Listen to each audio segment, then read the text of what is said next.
అందరికీ నమస్తే. అనుకున్నదే జరిగింది. మొన్న ఫోరెన్సిక్ ల్యాబ్ల మొత్తం మంటలు అంటుకున్నాయి కదా, దానిలో మొత్తం సర్వర్ రూమ్తో సహా మొత్తం కాలి బూడిదైపోయినాయి. అసలు దీనిలో ప్రధానమైన కేసులకు సంబంధించిన ఆధారాలు పోయినాయి అనేది మనకు వీళ్ళు ఎఫ్ఐఆర్లో కానీ వాళ్ళు ఇచ్చిన వివరంలో కానీ కనిపించింది. పోలీసు వాళ్ళు ప్రవర్తిస్తున్న తీరు కూడా అనేక అనుమానాలకు తావిస్తున్నది. పోలీసు వాళ్ళు వాళ్ళు ఇచ్చిన కంప్లైంట్ విధానం కానీ వాళ్ళు మాట్లాడుతున్న విషయాలు, వాళ్ళు మాట్లాడుతున్నదేమో ఏం లేదు అంతా లైట్ అని చెప్తున్నారు. వాళ్ళు ఇచ్చిన కంప్లైంట్ కానీ వాళ్ళు అక్కడ చూసి వచ్చిన పోలీసులు వీళ్ళు చెప్తున్న దానికి మాత్రం ఎక్కడ పొందనకు దూరతలేదు. మెయిన్గా ఓటుకు నోటు కేసుకు సంబంధించిన ఆధారాలు మొత్తం పోయినాయి. దీనిలో ఖచ్చితంగా రేవంత్కు శిక్ష పడేది, కానీ తప్పించుకునే ప్రయత్నంలో భాగంగా ఇదంతా జరిగింది అనేది ఒక పెద్ద ఆరోపణ. ఇది ఆరోపణ కాదు, ఇది నిజం అనే విధంగా మనకు అక్కడ సిచ్యువేషన్ అంతా కూడా కనిపిస్తుంది. ఎప్పుడో 10 గంటల 8 నిమిషాలకు వాళ్ళు ఇచ్చిన ఎఫ్ఐఆర్లోనే ఉంది. 10 గంటల 8 నిమిషాలకు బర్నింగ్ అయినట్టుగా మధ్యాహ్నం 1:30కు మంటలు ఆర్పించారంట. అంటే దాదాపు 3 గంటలకు పైగా 5 ఫైర్ ఇంజన్లు కలిసి ఆపినాయి. అంటే ఆల్మోస్ట్ అవి మొత్తం పోయినట్టుగానే కనిపిస్తుంది. ఎఫ్ఎస్ఎల్లో పనిచేస్తున్న సిఐ శ్రీనివాస్ రెడ్డి ఫిర్యాదు చేసిందంట. క్రైమ్ నెంబర్ 48 కింద కేసు బుక్ చేశారంట. దీనిలో పొలిటికల్ కామెంట్స్ వస్తున్నాయి. కేటీఆర్ ఇదంతా చేసిండు, ఫోన్ ట్యాపింగ్ సంబంధించిన ఆధారాలు ధ్వంసం చేయడానికి ప్రయత్నం చేసిండ్రని ఎంపీ చామల కిరణ్ కుమార్ మాట్లాడుతున్నాడు. నిజంగా గవర్నమెంట్ వాళ్ళదే ఉంది, ఆయన మర్చిపోయి మాట్లాడుతున్నట్టున్నాడు. ఇవన్నీ కూడా చాలా ఉన్నాయి. దీనిలో అన్ని విషయాలు మాట్లాడదాం. అంతకన్నా ముందు నేను ఎప్పుడు అడిగే రిక్వెస్టే, రిక్వెస్ట్ కాదు ఇది. చూసినాం కదా, నేను ఏబిఎన్ ఆర్కే రాసిన కథనం కూడా చూసినాం కదా. వాళ్ళు తెలంగాణ కోసం పనిచేస్తున్న యూట్యూబ్ ఛానల్స్ను టార్గెట్ చేసిండ్రు. ఆ టార్గెట్ వాళ్ళు ఇట్లా చేస్తారు, మనం తప్పించుకోలేము దాన్ని. కానీ మీరు సబ్స్క్రైబ్ చేసుకోవడం వల్ల వాళ్ళకు కౌంటర్ ఇచ్చినట్లుగా అవుతుంది. కాబట్టి అది మీ చేతుల్లో ఉంది. మీరు సబ్స్క్రైబ్ చేసుకుంటే మనం వాళ్ళ ప్లాన్ నుంచి బయటపడవచ్చు. వాళ్ళు ఎన్ని రిపోర్ట్స్ కొట్టినా, ఎన్ని స్ట్రైక్స్ కొట్టినా మనం ఈజీగా బయటపడవచ్చు. కాబట్టి ఈ ఛానల్ రక్షించుకోవాల్సిన బాధ్యత మనకుంది. మీరు సబ్స్క్రైబ్ అయితే చేయండి. ఏం చెప్పదలుచుకున్నది దీనిలో 10 గంటల 8 నిమిషాలకు జరిగిందంట ఫైర్ యాక్సిడెంట్. 10:30కు 5 ఫైర్ ఇంజన్లు వచ్చినాయంట. వచ్చి అదుపు చేసే ప్రయత్నాలు చేసిండ్రంట. మొదటి అంతస్తులో పూర్తిగా వ్యాపించినాయంట. రెండో అంతస్తులో కీలకమైన కెమికల్ ల్యాబొరేటరీస్ ఉండడంతో దానికి మంటలు అంటుకుంటే ప్రమాద తీవ్రత మరింగా అంటే పేలేదేమో. బహుశా మన కెమికల్స్ ఉంటే అవన్నీ పేలి ఇంకా ఎక్కువ జరిగి ఉండేదేమో. ఎఫ్ఎస్ఎల్ సంబంధించిన joint director Ravikumar Goud, assistant director Rao, incharge scientific officer Ranjana, ఇతర సిబ్బందితో మొదటి అంతస్తులోకి వెళ్ళి మొత్తం చూసిరంట ఏమేమైందని. చూస్తే వాళ్ళకి అర్థమైంది ఏంటంటే కంప్యూటర్ ఫోరెన్సిక్ ల్యాబొరేటరీలోని కీలకమైన ప్రాపర్టీ రూమ్ అంటే వీళ్ళు రకరకాల కేసుల్లో సేకరించిన ప్రాపర్టీస్ ఉంటాయి కదా. ఇప్పుడు చాలామంది అంటుంటారు, ముఖ్యంగా పొలిటీషియన్స్ చెప్తూ ఉంటారు, ఆడియోలు బయటకు వస్తే కాదు ఇది మాది కాదు, ఇదంతా మార్ఫింగ్ చేసారు, ఎవరో మిమిక్రీతో చేసారంటారు. అది నిజంగానే మిమిక్రీ చేశారని తెలిసే ల్యాబొరేటరీ అది. ప్లస్ వీడియోస్లో ఎవరి ప్రవర్తన ఎట్లా ఉంది, దానిలో ఆధారాలు అవే ఇంపార్టెంట్ కదా. ఇప్పుడు ఓటు నోటు కేసులో బలమైన ఆధారాలు ఏంది, అక్కడ వీడియోలు, తర్వాత చంద్రబాబు నాయుడు మాట్లాడిన ఆడియో, తర్వాత రేవంత్ రెడ్డి, ఉదయ్ సింహ అని ఇద్దరు A1 A2 ఇద్దరు ఈ కేసులో ఉన్న వాళ్ళిద్దరు అక్కడ ప్రత్యక్షంగా వీడియోలో కనబడము, 50 లక్షల రూపాయలు తీసి ఇస్తుండడము, వాళ్ళు మాట్లాడిన మాటలు, అక్కడ వీడియోలో కొన్ని మాటలు కూడా రికార్డ్ అయినాయి. అట్లాంటివన్నీ కూడా చాలా కనిపిస్తున్నాయి. తర్వాత case verification chamber, property room, కీలకమైన ప్రాపర్టీ రూమ్ అంట. ప్రాపర్టీ రూమ్ అంటే వివిధ కేసుల్లో వీళ్ళు సంపాదించిన ప్రాపర్టీలు అంటే ఆస్తులు కాదు, వివిధ ఆధారాలు అనమాట. Plus case verification chamber, analysis chamber అంటే వాటిని ఆధారంగా చేసుకుని వీళ్ళు రకరకాల పరీక్షలు చేస్తారు కదా, ఇవి ఒరిజినలా డూప్లికేట్ అని. అట్లాంటి రూము. తర్వాత సర్వర్ రూమ్లు ధ్వంసమైనట్లు గుర్తించారు. ధ్వంసం అయిపోయినాయంటే ఆల్మోస్ట్ అవి రికవరీ సాధ్యమా అసాధ్యమా అనేది ఇప్పటిదాకా వాళ్ళు చెప్తలేరు. బట్ ధ్వంసం అయిపోయిన తర్వాత అవి దొరుకుతాయా దొరకవా. మొదలై 2015 కేసు, ఓటుకు నోటు కేసు. 2015 అంటే ఇప్పటికే దగ్గర 11 సంవత్సరాలకు సంబంధించిన కేసులు. తర్వాత ఇవన్నీ కూడా ధ్వంసం అయిపోయినట్టుగా చెప్తున్నారు. అందులో ఫర్నిచరు, కొన్ని పరికరాలు, కంప్యూటర్లు పూర్తిగా దగ్ధమైపోయినాయట.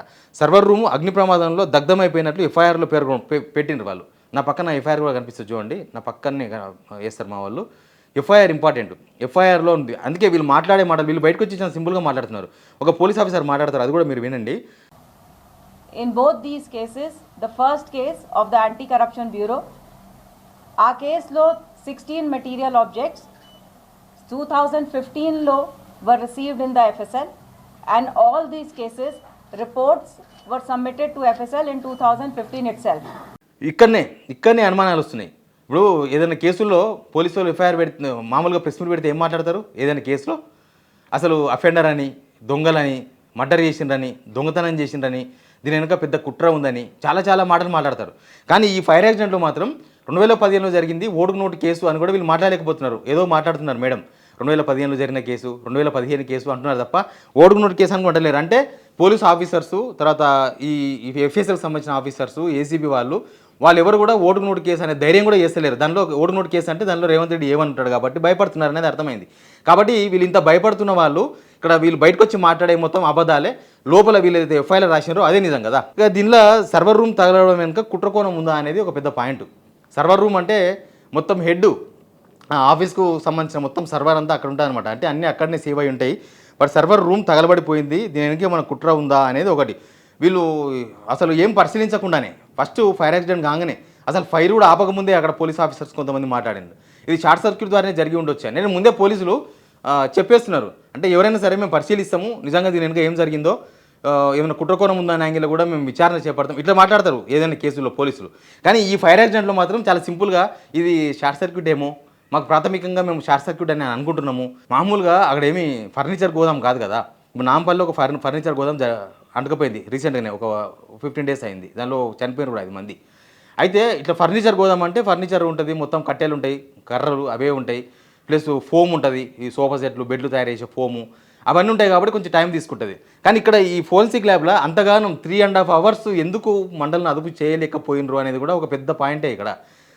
ఆల్రెడీ మొత్తం ఫైర్ ఇంజన్స్ నీళ్ళు కొట్టుంటే ఏమైనా ఉంటే కూడా మొత్తం వైరస్ వచ్చి ఉంటుంది, ఏమైనా చిన్నగా హార్డ్ డిస్క్లు మిగిలి ఉంటే కూడా అవి కూడా పనిచేసే అవకాశాలు కనిపిస్తలేవు. ఇట్లా చాలా అనుమానాలు మనకు కనిపిస్తున్నాయి. పోలీస్ ఆఫీసర్ ఇంకొక మాట మాట్లాడినారు, ఓటునోటు కేసు ఇప్పటికే కోర్టు ముంగిట ఉంది. ఎస్, కోర్టు ముంగిటనే ఉంది. బట్ ఆ ట్రయల్ ఈ మధ్యనే స్టార్ట్ అయింది. అది ప్రాబ్లం ఇక్కడ. కోర్టు ముందర ఉంది, బట్ ట్రయల్స్ స్టార్ట్ అయినాయంటే ఆధారాలు ఎవిడెన్సెస్ ముందర పెట్టుకొని ట్రయల్స్ స్టార్ట్ చేస్తారు. ఎవిడెన్సెస్ ముందర పెట్టుకొని విచారణ స్టార్ట్ చేస్తారు. విచారణ ఇంకా ట్రయల్స్ స్టార్ట్ అయింది అంతే. ఇప్పుడు ట్రయల్స్ అయిపోయిన తర్వాత అసలు ఎవరు తప్పు చేసినారు, ఎవరు తప్పు చేయలేదు, రేవంత్ రెడ్డి తప్పు చేసినా లేదా ఓటునోటు కేసులో, ఇట్లాంటి విషయాలను కూడా తెలిసేది ట్రయల్స్లోనే. కానీ వాటి ప్రూఫ్ మొత్తం కూడా మళ్ళీ ఫోరెన్సిక్ ల్యాబ్లో ఉంటుంది. శాస్త్రీయ పద్ధతిలో వీళ్ళంతా కూడా ఫోరెన్సిక్ అంటేనే శాస్త్రీయ పద్ధతిలో వేస్తారు కదా.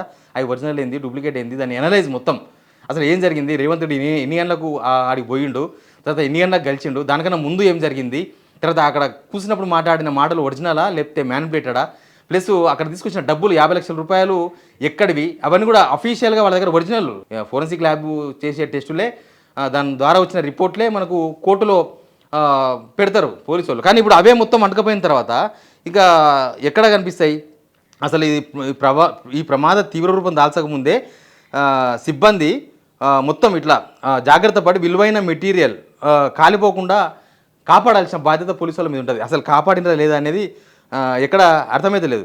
దీంతోపాటు పంజగుట్ట పోలీస్ స్టేషన్ నమోదైన టెలిఫోన్ ట్యాపింగ్ కేసుకు సంబంధించిన 2024 కేసుకు సంబంధించిన 136 మెటీరియల్ ఆబ్జెక్ట్స్ కూడా ఉన్నాయంట. దీనిలో 129 మెటీరియల్ సబ్జెక్ట్స్కు సంబంధించి నివేదికలు సంబంధిత అధికారులు పంపించేసినామంటున్నారు. దానికి సంబంధించిన ఆధారాలు మొత్తం ఇదే ఫోరెన్సిక్ ల్యాబ్లో ఉన్నాయి. ఇట్లాంటి చాలా ఉన్నాయి. వీటిని నమ్మొద్దు అంటున్నారు. ఇదంతా కూడా కేసుల మీద రకరకాల కేసులు, చాలా కేసులకు సంబంధించిన ఆధారాలు దానిలో ఉంటాయి. అవన్నీ కూడా ఇప్పుడు డిఎన్ఏ టెస్టులు చేయాలంటే కూడా అక్కనే కదా చేసేది. ఇట్లా చాలా రకమైన కేసుల మీద భారీ ప్రభావం చూపే అవకాశం ఉంటుంది. ఎందుకంటే ప్రాపర్టీ రూమ్లో ఉండేవి మొత్తం ఎవిడెన్సెస్, ప్రాపర్టీ రూమ్ మొత్తం పోయిందని చెప్తున్నారు. దానిలో మొత్తం ఎవిడెన్సెసే ఉంటాయి. తర్వాత డిజిటల్ డేటా, హార్డ్ డిస్కులు, తర్వాత కేసు ఫైళ్ళు, ఇవి పోతే కోర్టు కేసులు బాగా బలహీన పడతాయి. ఇంకా కోర్టులో నడుస్తున్న కేసులకు అసలు వీళ్ళ దగ్గర ఉన్న రిపోర్ట్స్ ఏమి ఉండవు అనమాట. వీళ్ళు ఏం చేస్తారంటే నివేదిక ఇస్తారు.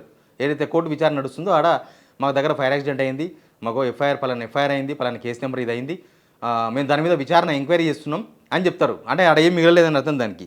దీని ద్వారా మొత్తం మళ్ళీ కేసులన్నీ కూడా మొదటికి వస్తాయన్నమాట. మొదటికి వస్తాయి, ఇంకా తేలేదు, అయ్యేది లేదు, పోయేది లేదు.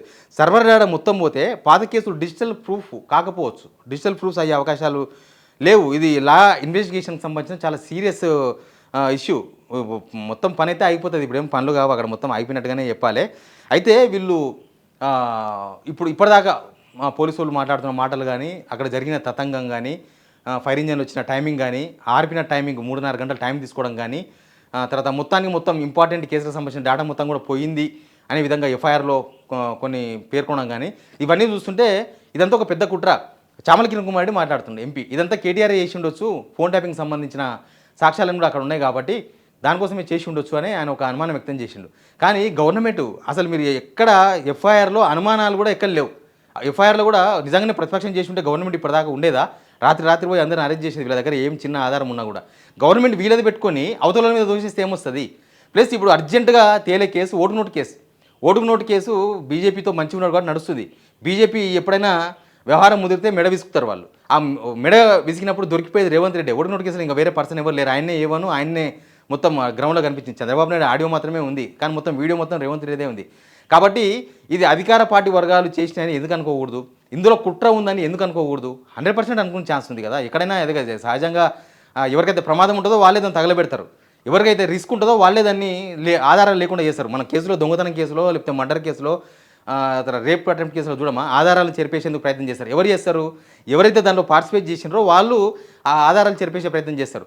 ప్లస్ అధికార పార్టీ గవర్నమెంట్లో ఉన్నారు, గవర్నమెంట్కి ఎక్కువ స్కోప్ ఉంటుంది, గవర్నమెంట్ వాళ్ళే ఏమైనా చేసే అవకాశం ఉంటుంది తప్ప ప్రతిపక్ష బలు చేసే అవకాశాలు 99.9999%, వీలైతే 100% కూడా ప్రతిపక్ష బలు చేసే అవకాశాలు ఉండవు. ఎందుకంటే చేస్తే అదొక పెద్ద క్రైమ్ అవుతుంది, మళ్ళీ వాళ్ళ మీద ఉల్టా కేసులు వేస్తారు. ఇప్పుడు కేటీఆర్ సంబంధించిన ప్రూఫ్స్ ఏమైనా ఉంటే అధికార పార్టీలో అయితే వాటిని ధ్వంసం చేయాలనుకోరు. రేవంత్ రెడ్డి ప్రూఫ్స్ ఉంటే రేవంత్ రెడ్డి బయటపడినీకే చేస్తే చేసి ఉండొచ్చు అనే బలమైన ఒక ఆరోపణ ఇది ఖచ్చితంగా బడినే, ఇది గవర్నమెంటే చేసి ఉండొచ్చు అనే దానికి ఒక బలమైన ఆధారంగా కూడా కనబడుతుంది. బట్ దీనిలో అసలు ఏం జరిగిందో తేల్చరేమో నాకు తెలిసి, ఇది తేలదు. ఇది వ్యవహారం ఇంతే. సామాన్య జనాల విషయంలో పోలీసులు తెలుస్తారు, కానీ ఈ గవర్నమెంట్కి సంబంధించిన వ్యవహారంలో వీళ్ళు ఇంకా ఇది ఎప్పటికీ తేలే అవకాశంగా కనిపిస్తలేదు. బట్ ఇంత పెద్ద కుట్ర చేయాల్సిన అవసరం ఎవరికి ఉందనేది ఒక పెద్ద పాయింట్. ఇంకా ఏం జరుగుతుందో ముందు చూద్దాం. Please subscribe.